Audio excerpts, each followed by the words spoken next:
Hello बच्चों, कैसे हैं सभी लोग। आई होप आप सब बढ़िया होंगे।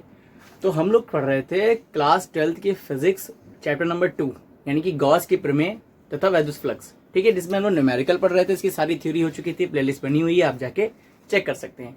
तो इसके जो हमें न्यूमेरिकल पढ़ रहे थे उसमें 10 न्यूमेरिकल हमने कर लिए थे। आज इसके बाकी के जो न्यूमेरिकल इंपॉर्टेंट है वो भी हम लोग कर लेते हैं। ठीक है, चलिए स्टार्ट करते हैं न्यूमेरिकल नंबर 11 से, यानी कि इसमें 10 हो चुके हैं, अब है न्यूमेरिकल नंबर 11। कह रहा 500 न्यूटन बटे कूलाम के वैद्युत क्षेत्र में। अच्छा, वैद्युत क्षेत्र की तीव्रता यानी कि ई, चाहे वैद्युत क्षेत्र कहे वैद्युत क्षेत्र की तीव्रता कहे, बात एक ही है। ई का मान क्या हो जाएगा? 500 न्यूटन प्रति कूलाम। ठीक, ये दे रखा है हमको। उसके बाद कह रहा है कि क्षेत्र में 10 की पावर -4 सेंटीमीटर त्रिज्या की जल की बूंद। ठीक है, तो त्रिज्या दे रखी है, आर का मान दे रखा है 10 की पावर -4 सेंटीमीटर। क्लियर। अब बात करते हैं सेंटीमीटर, इसको हमने किसे बनाना है? मीटर बनाना है। तो क्या लिखते हैं आप जानते हैं, आर बराबर 10 की पावर -4। अब 1 सेंटीमीटर को अगर हम जब मीटर में चेंज करते हैं तो किससे गुणा करते हैं? 10 की पावर -2 से गुणा करते हैं, ये क्या हो जाता है? मीटर। अब यहां से अगर हम आर की वैल्यू देखें तो -4 -2 10 की पावर -6 मीटर, ये हो जाएगी। आगे देखते हैं क्या कह रहा है। कह रहा है जल की बूंद, एक बूंद स्वतंत्र पूर्व से वायु में लटकी है। जल की बूंद के आवेश की गणना कीजिए। भाई हमें क्यू का मान ज्ञात करना है। अब मुझे एक बात बताइए, वैद्युत क्षेत्र में जल की बूंद लटकी हुई है, इसका मतलब वो संतुलन में, और संतुलन की अवस्था के बहुत से हमने न्यूमेरिकल देखे हैं ना। तो क्या हो जाएगा, हम लिख सकते हैं यहाँ पे संतुलन की अवस्था, हमें क्यू का मान चाहिए ना। तो लिखते हैं सबसे पहले संतुलन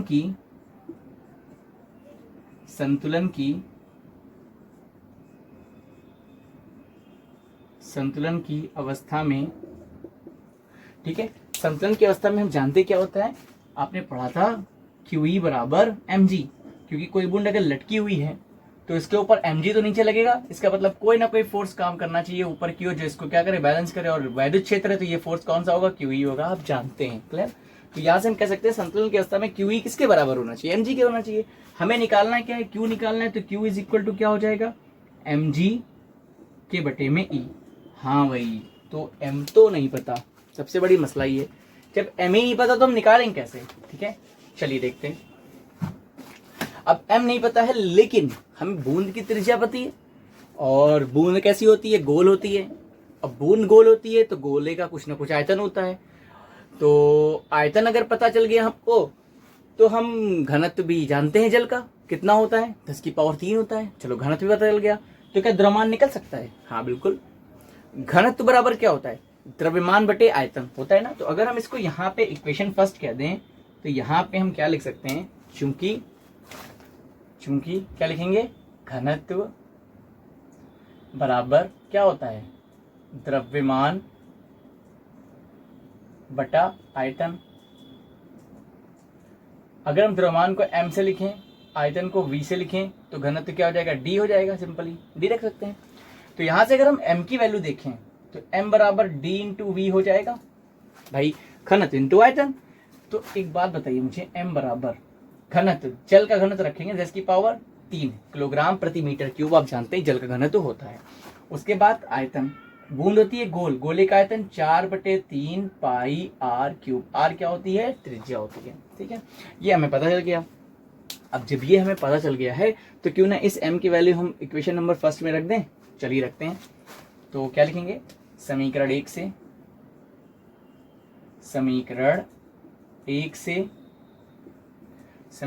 से अगर हम यहाँ पे रखेंगे Q की वैल्यू तो क्या मिल जाएगा हमें? Q बराबर, सॉरी M की वैल्यू, M का मतलब क्या है? 4/3 गुणा में फिर पाई फिर R क्यूब, इसको हटा देते हैं यहाँ से, पाई R क्यूब इंटू 10 की पावर 3, ये हुआ। अब m की वैल्यू रख दी, साथ में g है, g का मान हम कितना रख देंगे? 9.8 रख देंगे। ठीक है, अब नीचे बटे में e है तो ये पूरा बटे में जाएगा, तो e का मान कितना दे रखा है? 500 दे रखा है। ठीक है, चलिए अभी तो कुछ कैंसिल नहीं हो रहा है, इस पॉइंट को हटा के हम यहाँ पे एक 0 बढ़ा सकते हैं। ये 10 की पावर 3 से 10 की पावर 3 0 कहे हो गए, कैंसिल हो गए। बचे जो रहा है उसको मान रख देंगे। तो q बराबर 4, पाई का मान 3.14 गुणे r का मतलब 10 की पावर -6 और उसका भी क्यूब, तो कितना हो जाएगा? 10 की पावर -18 होगा कि नहीं होगा? गुणे 98 बटे 5 तियां 15। पॉइंट आएंगे, यहाँ से 2 जीरो बढ़ाएंगे तो इस साइड में यहाँ पे 2 जीरो हम लोग बढ़ा लेते हैं। अब अभी तो कुछ कैंसिल होता दिख नहीं रहा है, तो हम क्या करें, इसको ऐसे ही रख देते हैं। क्या हो जाएगा, 98 गुणा में कितना है ये 4 है, गुणा में 314 है, बटे में कितना है 15 है, गुणा 10 की पावर, ये माइनस का 18, ये प्लस का 2 ऊपर जाएगा, ये भी माइनस का हो जाएगा, तो क्या माइनस का 18 माइनस का 2 मिलके क्या माइनस का 20 नहीं हो जाएगा। अब ये आपको कैलकुलेशन करनी है, क्योंकि आप फिजिक्स पढ़ रहे हैं, आपको ये सब कैलकुलेशन तो आनी चाहिए, ठीक है। ये अब करने बैठेंगे तो बहुत टाइम लगेगा, आपको पता है, तो आप इसको करिएगा और देखिएगा क्या आंसर आपका मैच कर रहा है कि नहीं कर रहा है। तो हमारे पास जो आंसर जो हमने कैलकुलेशन कर रखी है वो हम आपको बता दे रहे हैं, आखिर इसका आंसर कितना आ रहा है। तो देखिए, ठीक है, इसका आंसर आ रहा है 8.2 गुणा 10 की पावर 8.2 गुणा 10 की पावर माइनस का 17 कूलाम, ठीक है। ये आवेश का मान आ जाएगा। ये आपको कैलकुलेट करके देखना है कि आपका आंसर आ रहा है कि नहीं आ रहा है, ठीक है। ये आपको करना ही पड़ेगा। चलिए, तो ये हो गया क्वेश्चन नंबर 11, इसे नोट कर लीजिएगा। अब हम हटाते हैं इसको, इसमें लगाएंगे कौन सा, क्वेश्चन नंबर 12, ठीक है। चलिए देखते हैं, इसको हटाते हैं। क्वेश्चन नंबर 12, ठीक है। देखिए, कह रहा है एक आवेशित तेल की बूंद को 3 गुणे 10 की पावर 4 न्यूटन प्रति कूलाम के एक समान वैद्युत क्षेत्र में संतुलन की अवस्था में लटका कर रखा गया है। चलिए, बहुत आसान है, वही अलग फॉर्मूला लगाएंगे। ई का मान दे रखा है, कितना दे रखा है, 3 गुणे 10 की पावर 4 न्यूटन प्रति कूलाम, ठीक। ये हमें ई का मान दे रखा है, या ई क्या है, वैद्युत क्षेत्र की तीव्रता या वैद्युत क्षेत्र। यदि इसका द्रव्यमान मतलब बूंद जो लटकी है उसका द्रव्यमान दे रखा है, तो द्रव्यमान को हम किससे लिखते हैं, एम से लिखते हैं। एम का मान कितना दे रखा है, 9.75 गुणा 10 की पावर माइनस का 16 kg, ठीक है। अगला कह रहा हो तो इसके ऊपर वैद्युत आवेश की मात्रा ज्ञात कीजिए, मतलब हमें Q का मान ज्ञात करना है। आगे इसमें क्या कह रहा है कि हो तो इसके ऊपर वैद्युत आवेश की मात्रा ज्ञात कीजिए, बूंद पर कितने इलेक्ट्रॉन हैं। क्लियर, हमसे N का मान भी पूछ रहा है, समझिए बात को। देखिए, M पता है, Q निकालना है और E पता है। क्लियर, क्या लें, सबसे पहले तो हम सिंपल कौन सा फॉर्मूला लगाएंगे, संतुलन की अवस्था में। मैं ये फर्स्ट पॉइंट पूछ रहा है, ये सेकंड पॉइंट पूछ रहा है, तो हम पहले कौन सा निकालने जा रहे हैं, फर्स्ट पॉइंट निकालने जा रहे हैं। तो क्या लिखेंगे, संतुलन की अवस्था में। क्लियर, संतुलन की अवस्था में अगर हम यहाँ पे देखें क्या लिखेंगे, हम लिखेंगे QE बराबर mg, ठीक है। तो यहाँ से हमें निकालना है कि Q निकालना है, तो Q बराबर क्या हो जाएगा, mg के बटे में ही। सब कुछ तो पता है ना हमें, कैसे, Q बराबर m का मान 9.75 इंटू 10 की पावर माइनस का 16, g का मान आप जानते हैं 9.8 होता है, e का मान कितना दे रखा है 3 इंटू 10 की पावर 4, ये दे रखा है हमें, ठीक है।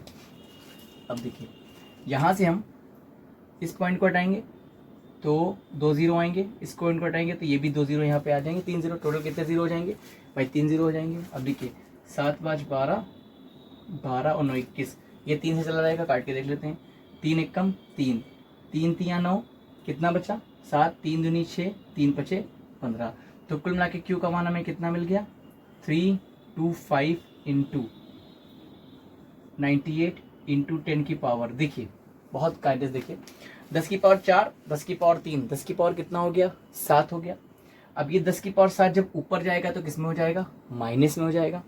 जब माइनस में हो जाएगा तो यहाँ कितना हो जाएगा, माइनस का 16 था ही, माइनस का 7 और आ गया, कितना हो गया 16 7 23, ठीक है। तो यहाँ से Q का मान हमें कितना मिल जाएगा। अब इसका मल्टीप्लिकेशन अगर कराना हो तो यहाँ पे करा लें, चलिए कराते हैं।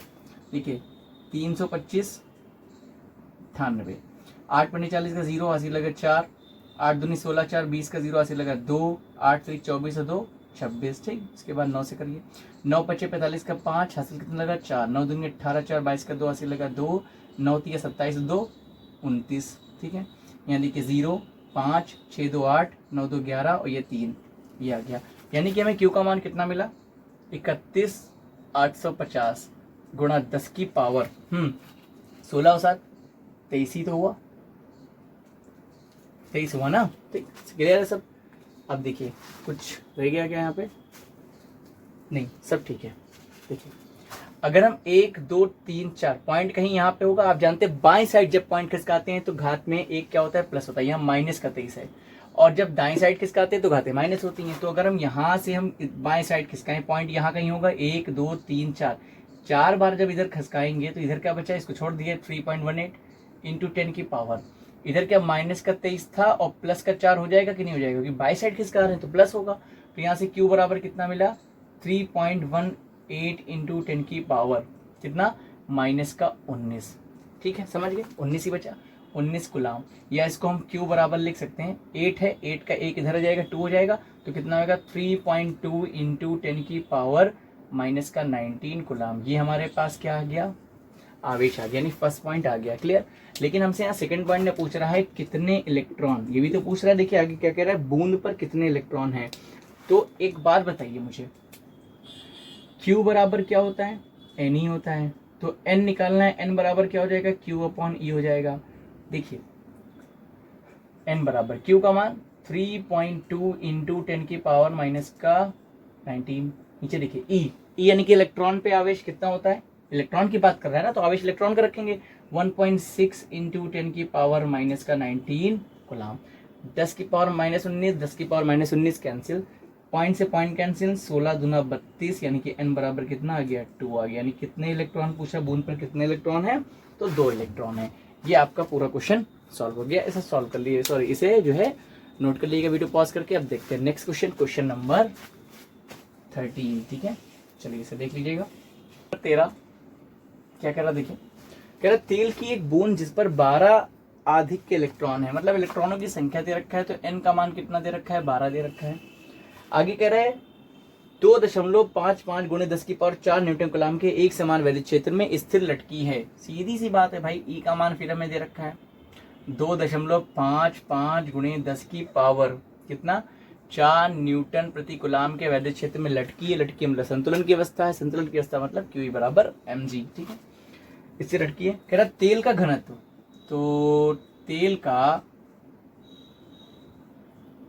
का घनत्व दे रखा है हमको, घनत्व हमको D से लिखते हैं, डेंसिटी कितना दे रखा है, 1.26 इंटू 10 की पावर 3 किलोग्राम प्रति मीटर क्यूब, ये दे रखा है। ठीक, कह रहा बूंद की त्रिज्या ज्ञात कीजिए। क्या ज्ञात क्या करना है हमें, बूंद की त्रिज्या R का मान हमको ज्ञात करना है। ठीक है, बहुत आसान सा है, कोई इसमें कुछ नहीं करना। सबसे पहले तो हम क्या लिखेंगे, संतुलन की अवस्था में, संतुलन की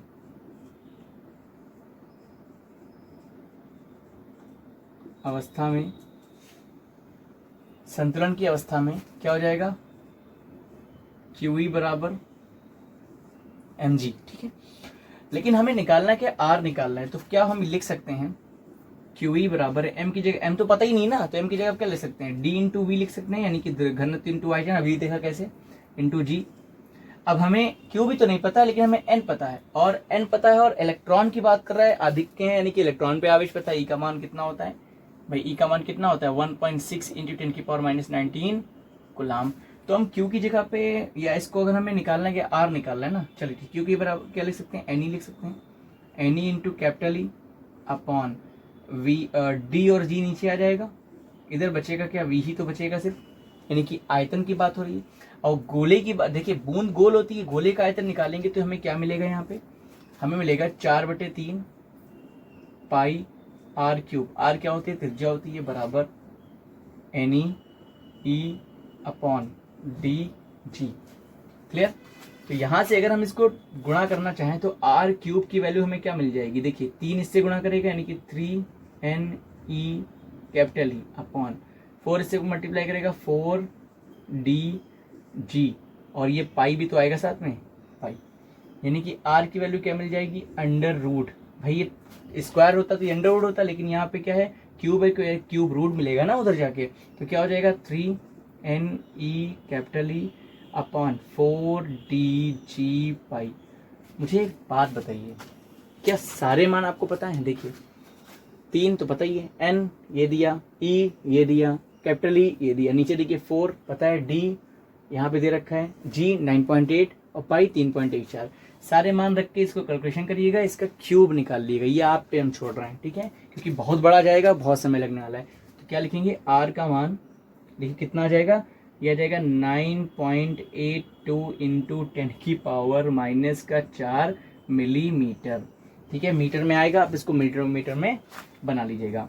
तो ये जो है आंसर आ जाएगा। इसे आप लोग निकाल के मुझे कमेंट बता दिएगा कि हाँ सर निकल गया है। ठीक है, आप सोच रहे होंगे बड़ा टफ कैलकुलेशन अपने आप हमें करने देते हैं। हाँ भाई, आप ही करना है ना, एग्जाम में आप ही को करना पड़ेगा जाके।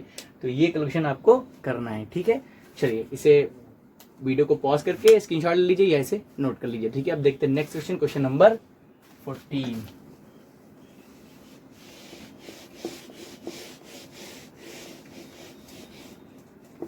चलिए देखिए क्या है 14 नंबर क्वेश्चन। बहुत आसान सा क्वेश्चन है। कह रहा है 0.1 मीटर त्रिज्या के एक गोलीय चालक को त्रिज्या r का मान दे रखा है 0.1 मीटर के। कह रहा है गोली चालक को कितना आवेश दिया जाए, q का मान हमसे पूछ रहा है। कि ये पूछा भी गया 2010 में कि चालक के परस्पर वैद्युत क्षेत्र की तीव्रता E का मान हो जाए 900 न्यूटन प्रति कूलाम हो। ठीक है, यहाँ q का मान पूछ रहा है।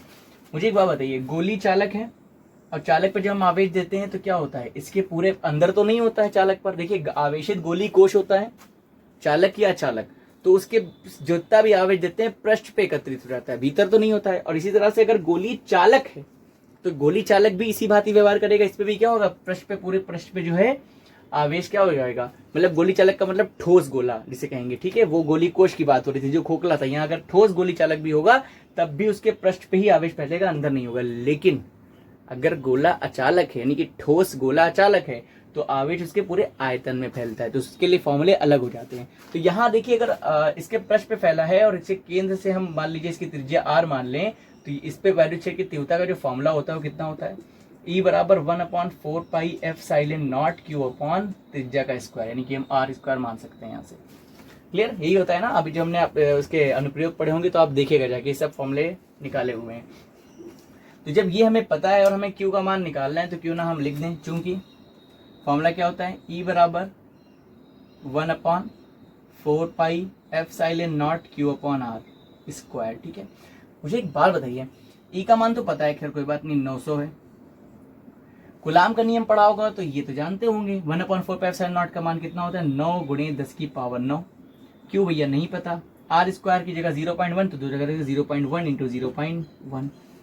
आराम से अगर देखें तो 1 पॉइंट हटेगा, यहाँ पे ऊपर 2 0 आ जाएगा, नहीं आ जाएगा।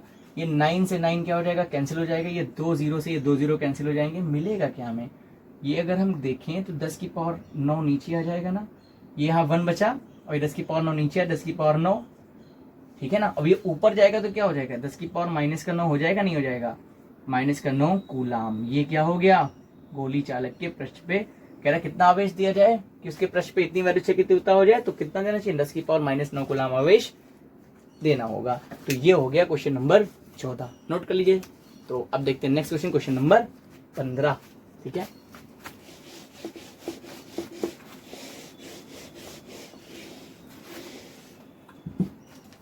क्या है क्वेश्चन नंबर 15,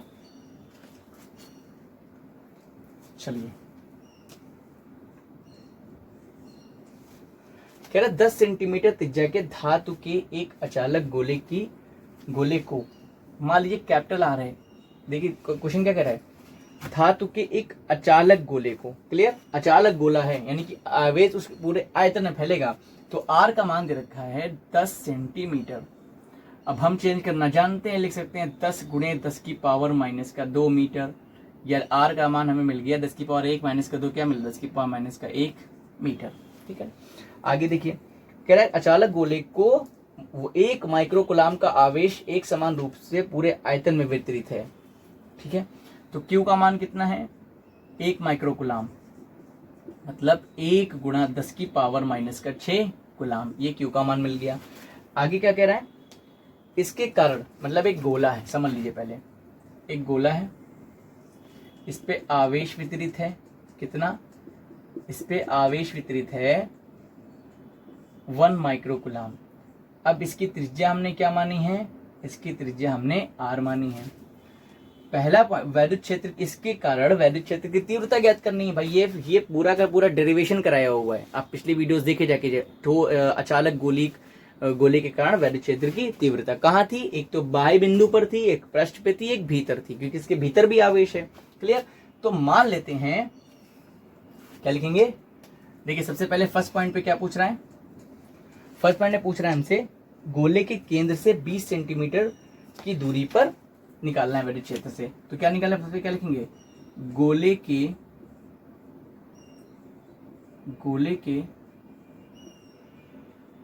केंद्र से कितना सेंटीमीटर दूर, 20 सेंटीमीटर दूर। ठीक है, केले के केंद्र से 20 सेंटीमीटर दूर, यानी कि यहां से इससे कितना दूर, 20 सेंटीमीटर दूर।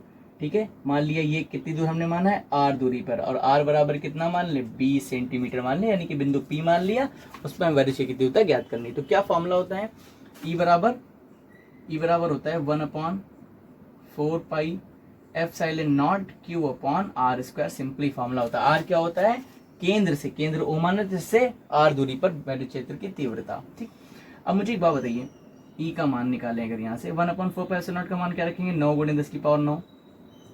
Q पता है 10⁻⁻6, r स्क्वायर नहीं पता भाई, 20 का स्क्वायर करेंगे ना। तो एक बार बताइए मुझे, 20 सेंटीमीटर है, यानी कि अर्थात अगर हम यहाँ पे लिखना चाहें तो क्या लिख सकते हैं, अर्थात r बराबर कितना, 20 सेंटीमीटर, या r बराबर 20 × 10⁻² मीटर, यही तो लिखेंगे ना। तो वही यहाँ रख दे। अब इसका जब स्क्वायर करेंगे तो 20 का स्क्वायर तो हो जाएगा 20 × 20, और 10⁻² का स्क्वायर कितना, 10⁻4 हो जाएगा। ठीक है, देखिए काटना स्टार्ट करते हैं। सबसे पहले अगर हम E का मान यहां से लिखें तो -4 -6, क्या -2 बचा। ठीक है, अब ये 2 0 इस 9 को कट करेंगे तो क्या 7 बचेगा प्लस का, सोचिए ना, 10⁻9 10⁻2 तो 10⁻7 ही तो बचा। तो इधर क्या बचा, 2 दूनी 4, यानी कि इधर क्या बचा 9/4। क्लियर, गुणा 10 की पावर प्लस का 7 माइनस का 2 कितना हो गया, प्लस का 5 ही तो हो गया। अब 9 को जरा 4 से भाग करिए भाई, कितना आएगा, देखिए 4 दूनी 8, एक बचा, पॉइंट लगाया 0 बढ़ाया, फिर 4 दूनी 8, फिर कितना बचा, 2 बचा, पॉइंट लगाया 0 बढ़ाएंगे, 4 पंजे 20 गुणा 10 की पावर 5। आंसर क्या आ रहा है, 5 आ रहा है। कहीं गड़बड़ी कुछ करी हमने, कुछ तो करी है जरूर मैंने यहाँ पे गड़बड़ी, कहीं पे, कहाँ पे करी है, r का मान है -1, 20 × 10⁻² -4, 20 × 20। अगर इस पॉइंट को यहाँ से बढ़ाएंगे, अरे हाँ करी क्यों नहीं है, ये देखिए यहीं पे गड़बड़ी करी हमने।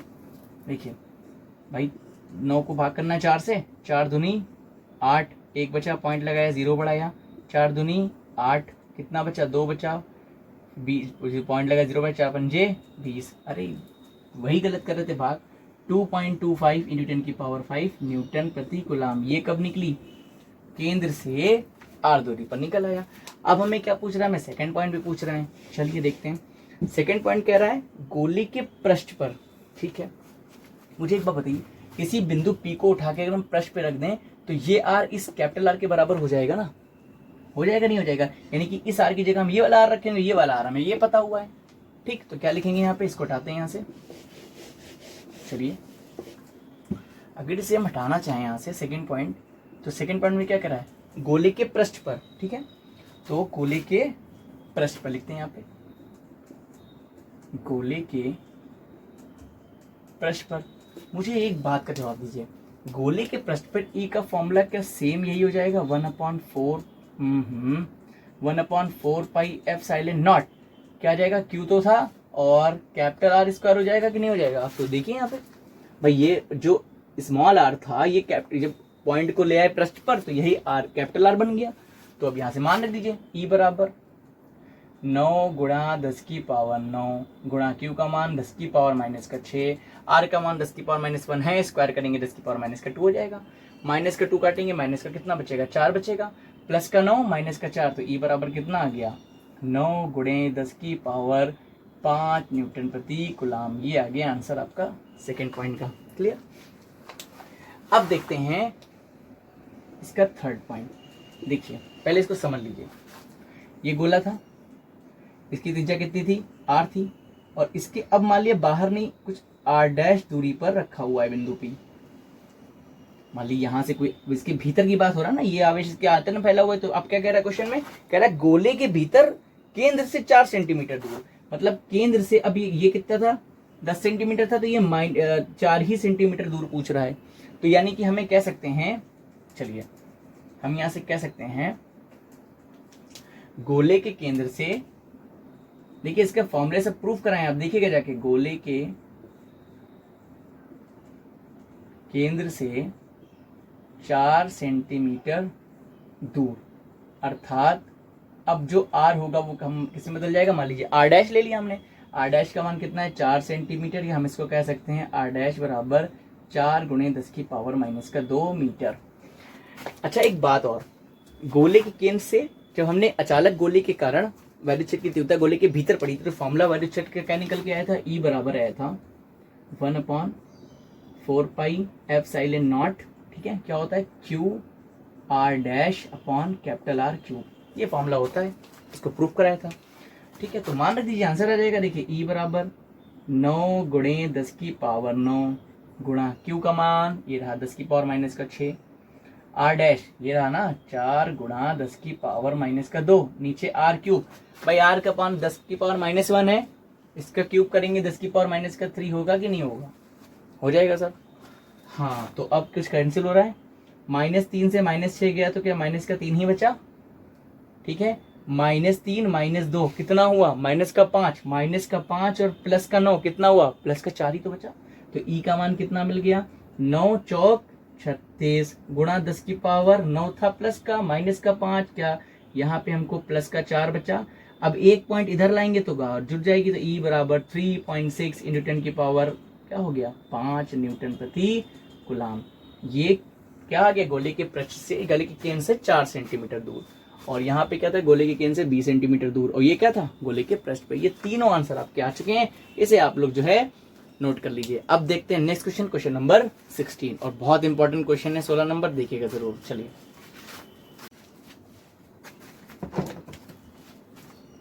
क्वेश्चन नंबर 16 देखिए, कह रहा है किसी खोखले बेलन के भीतर 17.7 गुणे 10⁻12 कूलाम आवेश है। तो Q का मान दे रखा है 17.7 गुणा 10⁻⁻ का कितना है, -12 कूलाम आवेश है। आगे कह रहा है इसके वक्र पृष्ठ से संबद्ध वैद्युत फ्लक्स 1.5 न्यूटन मीटर स्क्वायर बटे कूलाम है। मान लेते हैं वक्र पृष्ठ से संबद्ध जो वैद्युत फ्लक्स है उसको हम क्या मान लेते हैं, φc मान लेते हैं। Clear, φc is equal to कितना दे रखा है हमको, 1.5 न्यूटन मीटर स्क्वायर प्रति कूलाम। कह रहा है इसके किसी एक समतल पृष्ठ से संबद्ध वैद्युत फ्लक्स का मान क्या होगा। मान लेते हैं समतल पृष्ठ से संबद्ध जो वैद्युत फ्लक्स होता है वो हमने ऐसा मान लिया कि वो 5p हो जाएगा। 5p का मान हमको ज्ञात करना है। अब देखिए क्वेश्चन कह रहा रियलिटी में, उसको कायदे समझते हैं। एक बेलन है, ठीक है, हमने ये बेलन का शेप बना लिया एक, ठीक है, ये बराबर हैं दोनों, ठीक है, ये बन गया है, थोड़ा सा सही नहीं बना है, चलिए ट्राई करते हैं बनाने का। हाँ ठीक है, लगभग बन गया। अब देखिए इसके भीतर कोई आवेश है, Q आवेश है। अब इस आवेश से वैद्युत बल रेखाएं निकलेंगी, और किसी भी, अगर हमें किसी गॉस के नियम के अनुसार तो हमें पता है किसी भी संपूर्ण, मतलब कोई भी पृष्ठ है, ठीक है, कोई भी एक क्लोज सरफेस है, उसके अंदर कोई आवेश रखा है तो उससे गुजरने वाला वैद्युत फ्लक्स कितना होगा, Q/ε0 होगा, ये हमें पता है। तो इससे जितनी वैद्युत बल रेखाएं निकलेंगी उन्हीं की संख्या को हम लोग क्या कहेंगे भाई, वैद्युत फ्लक्स कहेंगे। अब इससे जो वैद्युत बल रेखाएं कहाँ कहाँ निकलेंगी, एक तो ये इसके समतल पृष्ठों से निकलेंगी और इसके वक्र पृष्ठ से निकलेंगी। तो वक्र पृष्ठ से हमने वैद्युत फ्लक्स कितना माना है, φc, समतल पृष्ठ से हमने कितना माना है, φp। तो दोनों तरफ से बराबर ही तो निकले, क्योंकि ये बेलन क्या है, बराबर, दोनों पृष्ठ इसके क्या होंगे, बराबर होंगे, बेलन है। तो अगर दोनों पृष्ठ इसके बराबर हैं, ठीक है, तो φp और ये φp दोनों क्या होंगे, आपस में बराबर होंगे। तो अगर हम आपसे बात कहें कि संपूर्ण बेलन से गुजरने वाला वैद्युत फ्लक्स, क्या लिखेंगे, संपूर्ण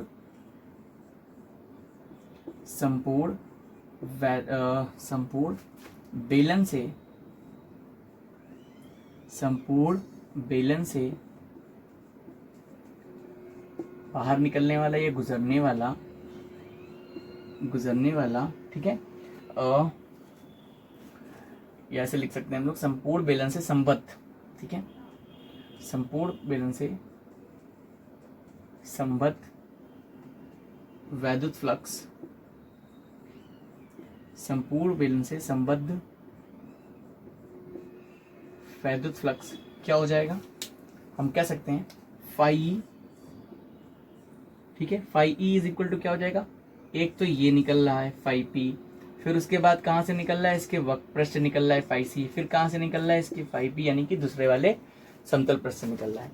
और हमें पता है गॉस की प्रमेय के अनुसार संपूर्ण किसी भी, भाई क्या बताया हुआ है कि किसी कोई भी क्लोज शेप है यानी कि बंद सतह है, तो बंद पृष्ठ है, उससे गुजरने वाला वैद्युत फ्लक्स क्या होता है, क्यू अपॉन एप्सिलॉन, जो आवेश होता है उससे एप्सिलॉन नॉट का भाग दे दें, यानी कि 1 अपॉन एप्सिलॉन नॉट गुना होता है ना आवेश का, तो phi E is equal to क्या होता है, Q upon epsilon not is equal to, देखिए फाई पी और फाई पी बराबर होगा तो क्या यहाँ पे 2 फाई पी हम लिख सकते हैं क्योंकि ये हमें पता है, प्लस ये क्या आ जाएगा, फाई सी आ जाएगा, ठीक है।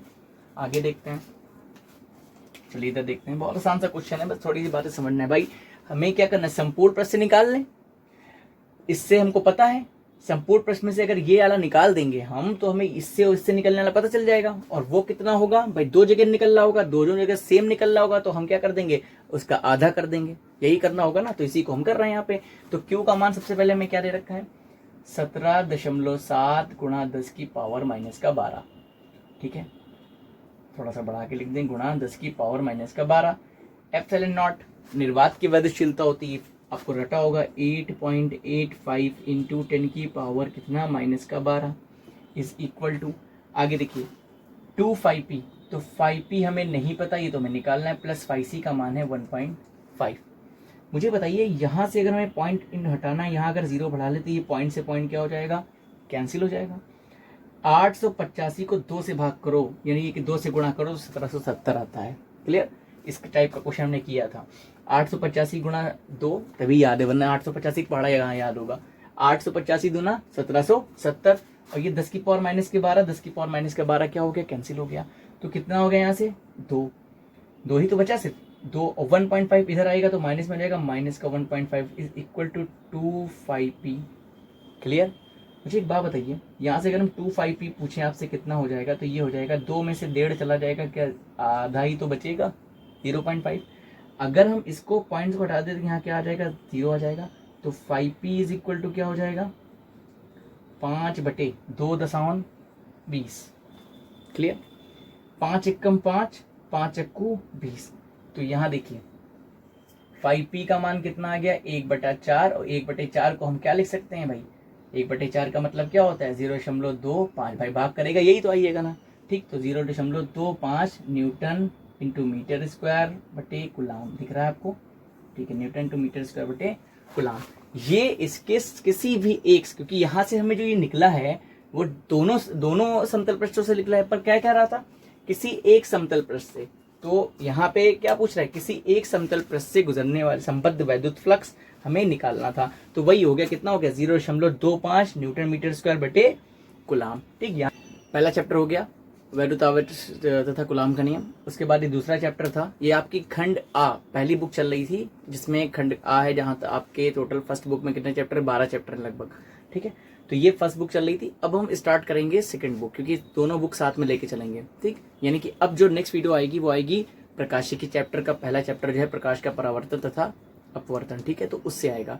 तो इस हिसाब से एक चैप्टर उसका पढ़ाएंगे, एक चैप्टर इसका पढ़ाएंगे। तो ये आपका गॉस की थ्योरम कंप्लीट हो गई। अब नेक्स्ट वीडियो में नेक्स्ट चैप्टर देखते हैं। ठीक है, तो मिलते हैं नेक्स्ट वीडियो में। Thank you so much.